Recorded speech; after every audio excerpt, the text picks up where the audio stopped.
nous appelle à sa joie, comme d'habitude, comme d'habitude.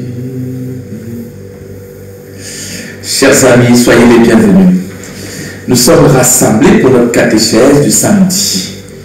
Et la semaine dernière, alors que nous avons pris le temps d'explorer, de comprendre le temps du carême, aujourd'hui, nous voulons rentrer dans la compréhension de la prière que le Seigneur nous a enseignée, de notre Père. Il faut dire que c'est une des prières les plus emblématiques de la vie spirituelle. Et c'est la prière chrétienne. C'est la prière de l'unité des chrétiens.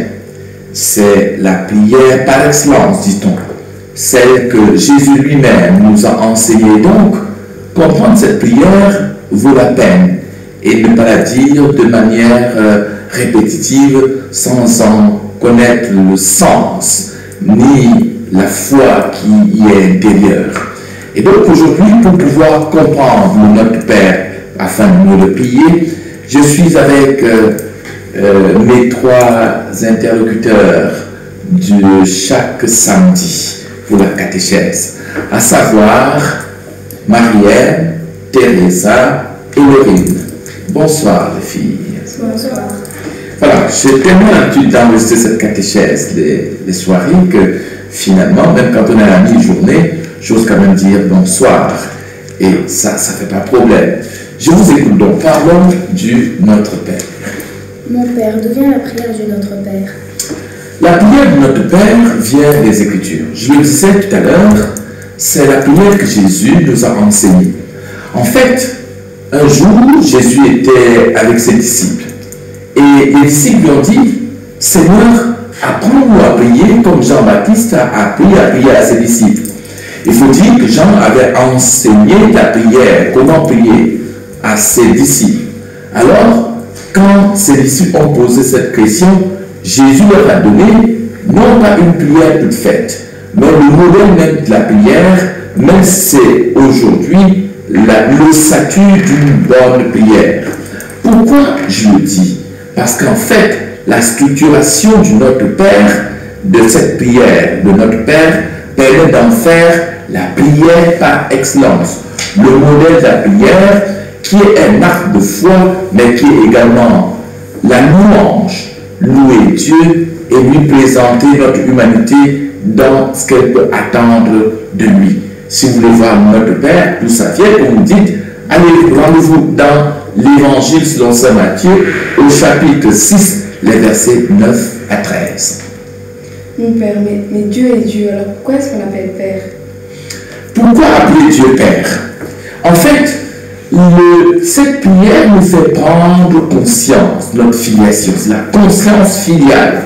Dire Dieu est Père, c'est reconnaître que nous sommes ses enfants tous. C'est donc déjà un acte de foi. Dieu est créateur, c'est lui qui nous a fait venir à la vie. Et donc cela, c'est très très important. Enfin, ensuite, l'acte de foi consiste à reconnaître que Dieu est Dieu, certes, mais il est le Père de son peuple. Il veille sur tout son peuple. Il veille sur sa création. Ensuite, nous savons que dans l'épître aux Romains, au chapitre 8, au verset 15, Saint Paul nous dit, l'Esprit de Dieu nous fait crier Abba, c'est-à-dire Père. Donc, quand le prêtre introduit cette prière de notre Père, parfois il dit, unis dans le même esprit, nous pouvons dire donc, c'est l'Esprit qui nous fait dire notre Père. C'est l'Esprit de Dieu qui nous fait dire notre Père. Donc, la prière, c'est une prière qui est suscitée par l'Esprit Saint. Enfin, en faisant le Notre Père, nous avouons que nous sommes fils de Dieu. Mais le Fils unique de Dieu, c'est qui? C'est Jésus, le Fils unique de Dieu. Donc nous sommes fils. Pourquoi est-ce qu'on nous appelle les fils? Parce que nous sommes fils par Jésus-Christ. Nous sommes tous des frères de Jésus-Christ. Et donc par Jésus, nous sommes fils de Dieu. Et parce que nous reconnaissons que nous sommes fils de Dieu, Notre Père est l'expression de l'amour filial, c'est l'expression de l'affection paternelle. Notre amour qui répond à l'affection que Dieu a envers nous. Et pourquoi lorsque on prie même tout seul, on dit toujours Notre Père? Notre, tu insistes sur le notre, l'être ensemble. C'est une prière communautaire. D'abord parce que Jésus a voulu que nous puissions appeler Dieu notre Père. Il n'est pas mon Père à moi tout seul. Et c'est ça la spécificité du christianisme. Dieu est le Dieu, ils disent, le Dieu est Dieu pour les chrétiens, mais il n'est pas le propre des chrétiens. Il n'est pas le Dieu des chrétiens à l'exclusive. Donc les chrétiens appellent Dieu Dieu de tous, parce qu'il est le Dieu à toute l'humanité, à ceux qui croient en lui, et même il est le Dieu de ceux qui ne croient pas en lui. Il est le Dieu de ceux qui le connaissent, de ceux qui ne le connaissent pas. Il est le Dieu de ceux qui le reconnaissent et le Dieu de ceux qui le renient. Donc Dieu est le Dieu de tout le monde. Et c'est ça sa spécificité même du christianisme. Ensuite, dans les Écritures, dit Dieu, notre Père, ça signifie un terme d'alliance, parce que le Seigneur dit, je serai leur Dieu et ils seront mon peuple. Et donc, c'est une alliance. Dire notre Père à chaque fois, c'est reconnaître cette alliance qu'il y a entre Dieu et son peuple. Ensuite, maintenant, il faut dire que Dieu qui est Père de Jésus-Christ, est notre Dieu. Et quand je le dis, je nous fais encore penser au fait que je disais tantôt à la réponse, je crois que c'est la tienne, Fils par le Fils. Donc le Dieu de Jésus-Christ est notre Dieu. Et enfin, je vais signifier tout de même dans ce Dieu, dans la reconnaissance de Dieu qui est notre Dieu à nous tous, c'est enfin un appel à la communion, c'est un appel à l'unité de tous ceux qui appellent Dieu notre Père, tous ceux qui appellent Dieu Père. Notre Père, c'est un appel à être ensemble pour professer le nom de Dieu. C'est un appel à tous ceux qui reconnaissent Dieu, c'est-à-dire nous sommes tous appelés à être frères. Et enfin, c'est un appel au niveau de la solidarité universelle. Quand on prie de notre Père, on comprend qu'il ne devrait avoir dans ce monde aucune forme de racisme, aucune forme de rejet, aucune forme de sectarisme, parce que tous les hommes ont Dieu pour Père. Et que tous les hommes, toutes les femmes, tous, nous appartenons à la même famille. Donc le notre Père va au-delà d'une simple prière, c'est véritablement un acte de foi. Pourquoi dire notre Père qui est aux cieux est à la deuxième personne du singulier et pas notre Père qui est aux cieux à la troisième personne du singulier? En fait, comme tu dis, quand on dit le Notre Père, on dit notre Père qui est aux cieux. Et je me suis laissé parfois interroger par des gens qui me disaient, pourquoi vous dites qui est aux cieux? Ça ne veut rien dire. Mais si, elle dit, quand on dit il est aux cieux, ça signifie le S, c'est ES. C'est la deuxième personne du singulier. En fait, quand on dit le Notre Père, on se met face à Dieu. Quand vous laissez le Notre Père, vous ne pensez pas à une troisième personne qui se trouve quelque part. Vous êtes face à Dieu. Et vous lui parlez, vous lui faites face. Vous êtes en vis-à-vis avec lui. On parle avec confiance. Quand on parle à son Père, on dit, mon Père, toi qui es aux cieux, toi qui es au ciel. Et puis, on décline toutes les autres parties de notre Père. Donc, c'est l'audace même de se mettre en face de Dieu. Mais c'est également la confiance et le ressenti de la proximité. Dieu n'est pas un Dieu qui est toute puissance extraordinaire. Mais Dieu, c'est Dieu qui est proche. Alors, on lui parle à la deuxième personne du singulier. On ne lui parle pas, on ne lui utilise pas un vous de majesté. Notre Père qui est aux cieux, de toi qui es au ciel. C'est cette proximité et c'est cette affection qu'on a envers Dieu qui fait en sorte que nous pouvons le tutoyer. Et toujours dans la phrase, notre Père qui est aux cieux. Du coup, où se trouvent les cieux? Parce que ça peut être au ciel, sur la terre, donc expliquez-nous. Les cieux. Les cieux, ce n'est pas un lieu en fait. Quand on dit notre Père qui est aux cieux, ce n'est pas un lieu. C'est un état. C'est une manière d'être. Dieu est-il aussi où se trouve le ciel? Le ciel, c'est pas le firmament, attention. Le ciel, c'est pas les nuages. Le ciel, c'est pas une planète, mais c'est une manière d'être.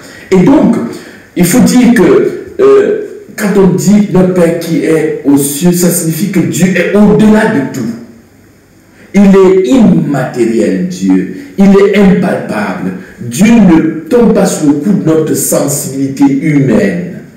Dieu est au-delà de tout. Et donc, on pourrait parler de l'infini même de Dieu, de sa transcendance. Parce que Dieu n'est pas avec nous. Et c'est des mots qui sont peut-être philosophiques, mais qui rendent compte de la réalité. Donc, Dieu, vous ne pouvez pas le toucher. Et c'est pour ça que vous dites, Dieu est au ciel. C'est un état, il est pur esprit Dieu.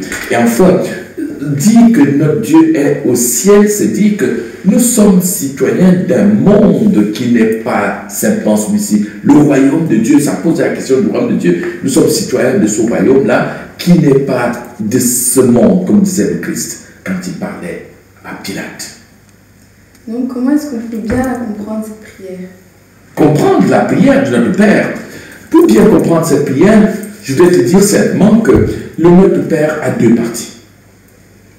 Il y a une première partie de notre Père qui est une partie de louange et une deuxième partie qui est une prière, qui est une partie de demande.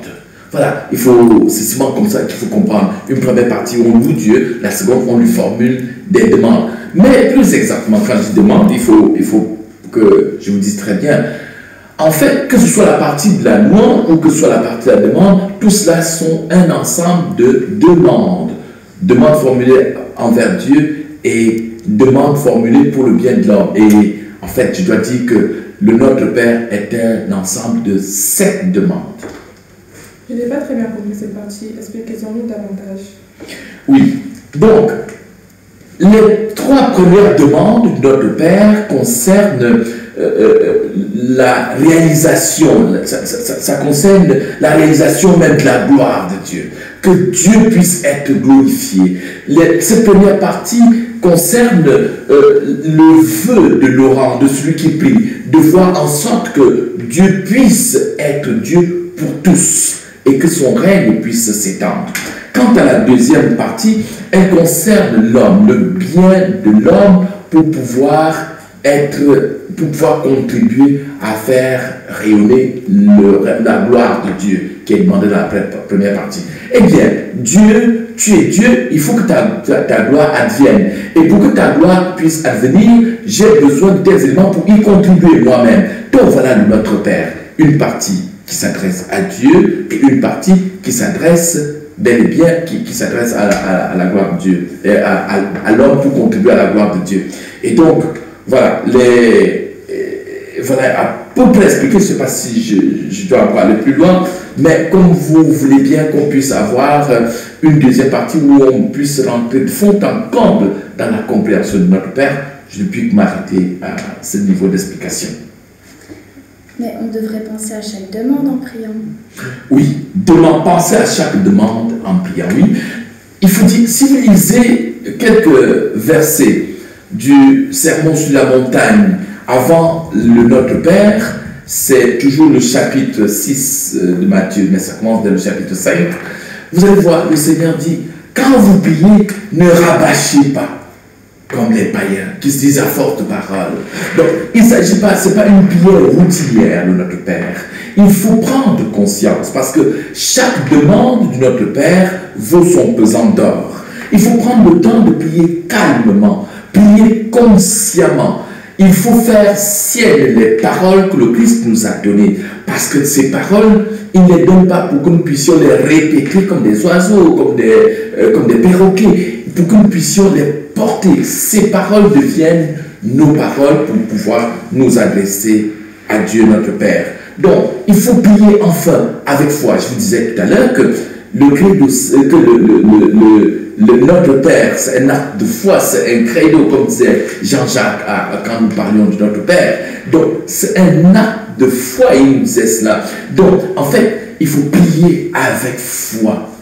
Et donc, chaque parole doit jaillir de nous-mêmes comme un besoin vital dont nous avons, qui nous habite pour que Dieu puisse être Dieu et que nous puissions être ses enfants. Voilà ce que je pourrais simplement dire.